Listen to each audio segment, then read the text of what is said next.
So they stay in America, but in the shadows, living in constant fear of deportation without the ability to legally work. All this, even though under the law today, they are eligible for long-term legal status. Today I'm announcing a common sense fix to streamline the process for obtaining legal status for immigrants married, to American citizens.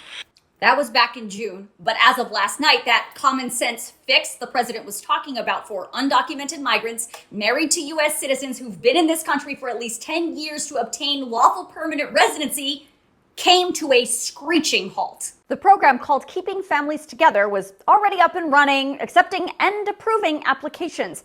But a federal judge in Texas, as I said last night, said the program needs to be put on pause after 16 Republican-led states sued. Those states included Texas, Idaho, Alabama, Arkansas, Florida, Georgia, Iowa, Kansas, Louisiana, Missouri, North Dakota, Ohio, South Carolina, South Dakota, Tennessee, and Wyoming.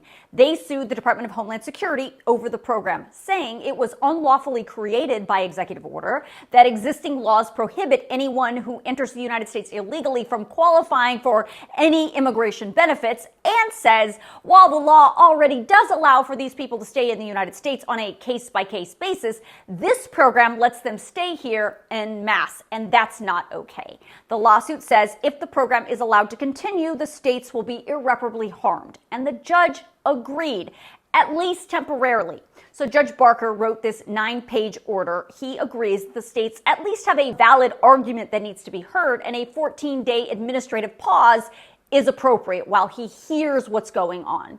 The judge is asking for a response from DHS and says the pause can be extended if need be. Now, you may be thinking, doesn't the law already allow those who are married to an American citizen to also become an American citizen?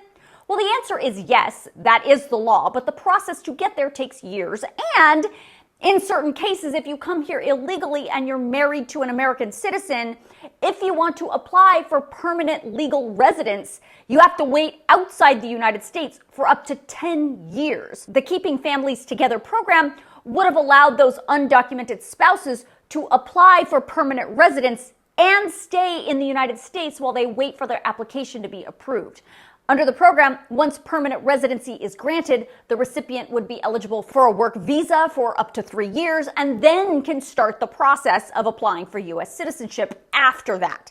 Now, not every undocumented spouse would be eligible for this program. In fact, if you're married to an American citizen, but you entered the United States illegally after June 17th of 2014, you do not qualify. You would also not qualify if you don't meet all the other existing legal requirements to become a lawfully permanent resident, nor would you qualify if you are a spouse who's been living outside the United States or a spouse living here illegally who's overstayed a visa.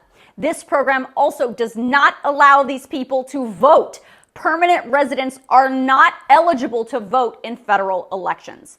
So, what happens to the program now? Homeland Security says this ruling allows them to continue to accept applications for the program. However, they cannot approve any new ones until this case is resolved. And if you were already approved through this program, this ruling does not apply to you. Your approval will stand.